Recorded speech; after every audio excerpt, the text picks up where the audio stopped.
Africa के बिल्कुल centre में एक ऐसा कंट्री है जो दुनिया की तकदीर बदल सकता था। एक ऐसा मुल्क जो नेचुरल रिसोर्सेज से इतना माला माल है कि अगर सिर्फ रिसोर्स होने से किस्मत का फैसला होता तो ये दुनिया का अमीर तरीन कंट्री होता, लेकिन बदकिस्मती से ऐसा नहीं है। ये मुल्क है डेमोक्रेटिक रिपब्लिक ऑफ कॉन्गो। इसकी जमीन के नीचे खरबों डॉलर्स के रिसोर्सेज दफन है और इसके दरियाओं के अंदर इतनी बिजली मौजूद है जो आधे अफ्रीका को रोशन कर सकती है। लेकिन इसके बावजूद कॉन्गो दुनिया के गरीब तरीन मुल्कों में से एक है। ऐसा लगता है कि जैसे कुदरत ने कॉन्गो को सब कुछ दिया सिवाय अमन, ताकत और खुशहाली के। तो आखिर इतने रिसोर्सेज वाला कंट्री गरीबी और जंग का शिकार कैसे हुआ? ये एक बहुत ही भयानक कहानी है। एक ऐसी कहानी है जो लालच और खून से लिखी गई है। ये रिसोर्सेज को लूटने, तारीख को बदलने और उन वादों की कहानी है जो कभी पूरे नहीं किए गए।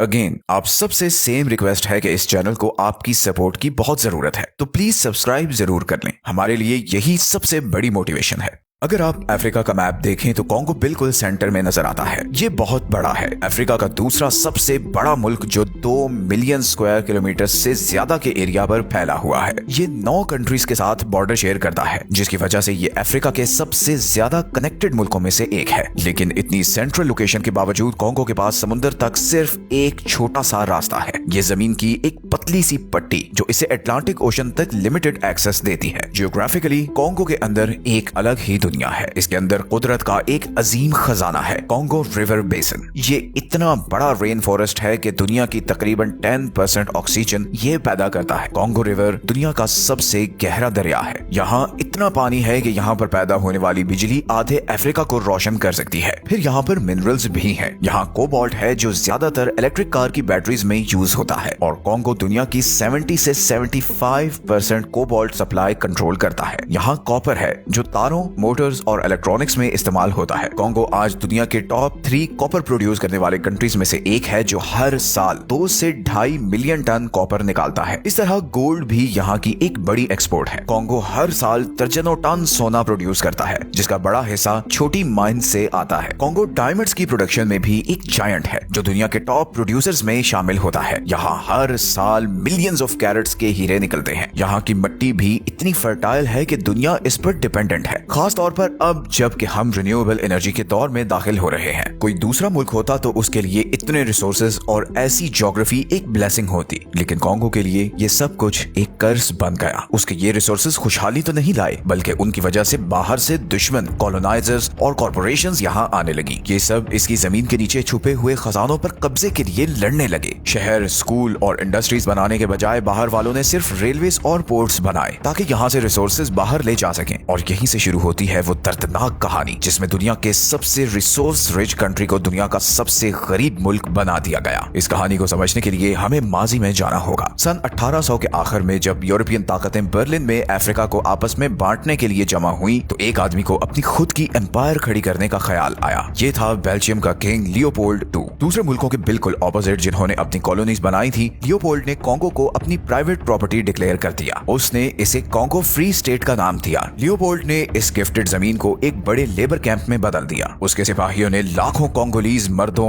औरतों और यहाँ तक के बच्चों को जंगलों से रबड़ और हाथी के दांत जमा करने पर मजबूर कर दिया। जो लोग थोड़ा भी रेजिस्ट करते उन्हें नाकाबिले तसव्वुर जुल्म का सामना करना पड़ता। गांव जला दिए गए, खानदान बिखेर दिए गए और कोटा पूरा ना करने की सजा में लोगों के जिस्म काट दिए जाते। हिस्टोरियंस का अंदाजा है कि इस जालिमाना दौर में शायद 50 लाख से 1 करोड़ कॉन्गोलीज को मार दिया गया। ये टाइम अफ्रीका की कॉलोनियल हिस्ट्री के डार्केस्ट चैप्टर्स में से एक था। कॉन्गो से निकाली गई दौलत, रबर, हाथी के दांत और मिनरल्स की वजह से यूरोप में इंडस्ट्रियल बूम आया। ब्रसल्स और लंदन की सड़कें कॉन्गो के जंगलों से आने वाले रबर से रोशन हुई। यूरोपियन शहजादे कॉन्गोलीज लेटेक्स से बने टायरों वाली गाड़ियों पर सवार होते थे। यूरोप अमीर हो रहा था, लेकिन दूसरी तरफ कॉन्गो को उसके लोगों, उसकी इज्जत और उसके फ्यूचर से महरूम किया जा रहा था। 1908 में जब पूरी दुनिया में शोर मचा तो किंग लियोपोल्ड को मजबूरन इस इलाके का कंट्रोल बेल्जियन गवर्नमेंट को देना पड़ा, जिसने इसका नाम बदलकर बेल्जियन कॉन्गो रख दिया। यहाँ पर जुल्म तो कम हुआ, लेकिन एक्सप्लॉयटेशन फिर भी जारी रही। बेल्जियम ने रेलवेज और पोर्ट्स बनाए, लेकिन कॉन्गोलीज आवाम के लिए नहीं। हर इंफ्रास्ट्रक्चर सिर्फ रॉ मटेरियल्स जैसा कि कॉपर, डायमंड्स और गोल्ड को मुल्क से बाहर यूरोपियन मार्केट्स तक ले जाने के लिए डिजाइन किया गया था। स्कूल बहुत कम थे, एजुकेशन लिमिटेड थी और सिर्फ चंद कोंगोलीज लोगों को ही एडमिनिस्ट्रेटिव जॉब्स की इजाजत थी। जब 1960 में बिलाखिर कोंगो आजाद हुआ तो लोगों ने जश्न मनाया, ये सोचते हुए कि आजादी शायद खुशहाली लाएगी। एक लम्हे के लिए ये सब होता भी नजर आ रहा था। नए प्राइम मिनिस्टर पैट्रिस लमुम्बा ने एक ऐसा कोंगो बनाने का वादा किया जो उसकी आवाम का हो, लेकिन ये ख्वाब ज्यादा देर नहीं चला। लमुम्बा की हकीकी आजादी की पुकार ने वेस्टर्न पावर्स को परेशान कर दिया। उन्हें डर था कि उनकी कोंगो के रिसोर्सेज की एक्सेस खत्म न हो जाए। एक साल के अंदर अंदर लमुम्बा को कुर्सी से उतार दिया गया और कत्ल कर दिया गया। इसके बाद दिहाइयों तक एक केओस की कैफियत रही। कोंगो मोबुटू सेसे सेको के कंट्रोल में चला गया, जिसने मुल्क का नाम बदलकर जायर रख दिया और 30 साल से ज्यादा हुकूमत की। मोबुटू ने खुद को अफ्रीकन यूनिटी के सिंबल के तौर पर पेश किया, लेकिन उसकी हुकूमत करप्शन और वेस्टर्न सपोर्ट पर खड़ी थी। कोंगो की माइन से अरबों डॉलर्स के रिसोर्सेज निकाले जा रहे थे और मोबुटू इस एक्सप्लॉयटेशन से अपने फॉरेन बैंक्स में अरबों डॉलर्स भर रहा था, जबकि आम कोंगोलीज जिंदा रहने के लिए 2 वक्त की रोटी का मोहताज था। यहाँ तक कि 1990s में मोबुटू के डाउनफॉल के बाद भी एक्सप्लॉयटेशन का ये सिलसिला कभी हकीकत में खत्म नहीं हुआ। इस पावर वैक्यूम में जबरदस्त वॉर्स हुई, जिन्हें अफ्रीकन वर्ल्ड वॉर्स कहा जाता है। इन वॉर्स में 6 से ज्यादा पड़ोसी मुल्कों की फौजें और मिलिशिया शामिल थीं। लाखों लोग मारे गए और एक बार फिर वजह वही थी, कोंगो के रिसोर्सेज का कंट्रोल। जब तक ये वॉर्स खत्म हुई और नए लीडर्स हुकूमत में आए, पैटर्न पहले ही सेट हो चुका था। जब भी कोंगो में कोई नया रिसोर्स डिस्कवर हुआ, वहाँ कोई ना कोई बाहर से आ जाता। तरक्की देने के बजाय ये रिसोर्सेज कोंगो को मजीद कमजोर करते थे। इकोनॉमिस्ट्स के पास इस अफसोसनाक पैटर्न के लिए एक नाम भी है और वो इसे रिसोर्स कर्ज कहते हैं। इसका मतलब है कि जब किसी मुल्क के पास एक हद से ज्यादा नेचुरल रिसोर्सेज हों, तो अमीर होने के बजाय वो अक्सर टारगेट बन जाता है। ऐसे मुल्क करप्शन, लालच और ना खत्म होने वाली जंग का मरकज बन जाते हैं। रिसोर्सेज से आने वाला ये पैसा जो लोगों को गुर्बत से निकाल सकता है, वो सिर्फ चंद लोगों के हाथ में चला जाता है, जो उसे अपने फायदे के लिए इस्तेमाल करते हैं। कोंगो के साथ भी यही हुआ। हर बड़ी सुपर पावर की इसके रिसोर्सेज पर नजर थी। कोल्ड वॉर के दौरान अमेरिका और सोवियत यूनियन ने यहाँ पर पैसा और हथियार भेजे ताकि यहाँ के रिसोर्सेज और पॉलिटिक्स को कंट्रोल कर सकें। ये मामला कोल्ड वॉर खत्म होने के बाद भी नहीं रुका, इसकी बस शक्ल बदल गई। सुपर पावर्स की जगह प्राइवेट माइनिंग कंपनीज और वॉर लॉर्ड्स ने ले ली। वो यहाँ पर मौजूद माइंस पर लड़ने लगे। हर कोई सोने, हीरो और कोबाल्ट की सप्लाई को कंट्रोल करना चाहता था। जैसे ही इलेक्ट्रॉनिक्स और इलेक्ट्रिक गाड़ियों की डिमांड बढ़ी, कोंगो एक बार फिर सबकी नजरों में आ गया। फौजियों ने माइंस पर कब्जा कर लिया। स्मगलिंग रोजमर्रा के कारोबार का हिस्सा बन गई और करप्शन पीक पर पहुंच गई। ये मिनरल्स कोंगो से बाहर जाते रहे, लेकिन इस एक्सपोर्ट का प्रॉफिट कभी यहाँ नहीं आया। जो लोग असल में ये रिसोर्सेज निकालते थे, वो पूरे दिन में सिर्फ चंद डॉलर्स कमाते थे, जबकि उनकी निकाली हुई चीजें बाहर अरबों डॉलर्स की इंडस्ट्रीज में शामिल होती थी। आज कोंगो की ज्यादातर माइंस फॉरेन कंपनीज के कंट्रोल में है। जो कोबाल्ट, आईफोन्स, टेस्लास और लैपटॉप्स को चलाता है, वो इसी जमीन से आता है। लेकिन इस कोबाल्ट को जमीन से निकालने वाले आज भी बिजली, साफ पानी और स्कूल के बगैर रहते हैं। बाकी दुनिया तरक्की कर रही है और कोंगो इस तरक्की की कीमत चुका रहा है। आज जैसे जैसे दुनिया रिन्यूएबल एनर्जी और इलेक्ट्रिक गाड़ियों की तरफ बढ़ रही है, कोबाल्ट और कॉपर की डिमांड में जबरदस्त इजाफा हुआ है। यही वो मेटल्स हैं जो हर स्मार्टफोन, इलेक्ट्रिक कार और सोलर बैटरी के अंदर मौजूद हैं और इनकी सबसे बड़ी सप्लाई कोंगो की जमीन के नीचे है। इसका मतलब है कि जो भी कोंगो की माइंस को कंट्रोल करता है, वो दुनिया के फ्यूचर को कंट्रोल करता है। इस नई हकीकत ने नए खिलाड़ियों को भी यहाँ खींच लिया है। चीन कोंगो के माइनिंग सेक्टर में सबसे बड़ा इन्वेस्टर बन चुका है। चीनी कंपनीज कोंगो की ज्यादातर कोबाल्ट और कॉपर की माइंस को कंट्रोल करती हैं या उन्हें फाइनेंस करती हैं। उन्होंने सड़कें, रेलवे और पावर लाइंस बनाई हैं, लेकिन सिर्फ यहाँ के रिसोर्सेज को कोंगो से बाहर ज्यादा तेजी से ले जाने के लिए। अमेरिका और यूरोप ये सब कुछ देख रहे हैं और परेशान हैं। वो उन बैटरीज और इलेक्ट्रॉनिक्स पर डिपेंडेंट हैं जो कोबाल्ट पर चलते हैं, लेकिन उनके पास इस रिसोर्स तक डायरेक्ट एक्सेस बहुत कम है और इसीलिए वॉशिंगटन और ब्रसल्स यहाँ पर दोबारा एंटर होना चाहते हैं, नए ट्रेड एग्रीमेंट्स, इन्वेस्टमेंट्स और क्रिटिकल मिनरल पार्टनरशिप्स के थ्रू। तो एक बार फिर कोंगो एक वॉर में फंस चुका है, लेकिन इस बार ये वॉर इकोनॉमिक है। खिलाड़ी तो बदल गए हैं, लेकिन खेल अब भी वही है। कोंगो सारे रिसोर्सेज प्रोवाइड कर रहा है, लेकिन उसे कोई प्रॉफिट नहीं मिल रहा।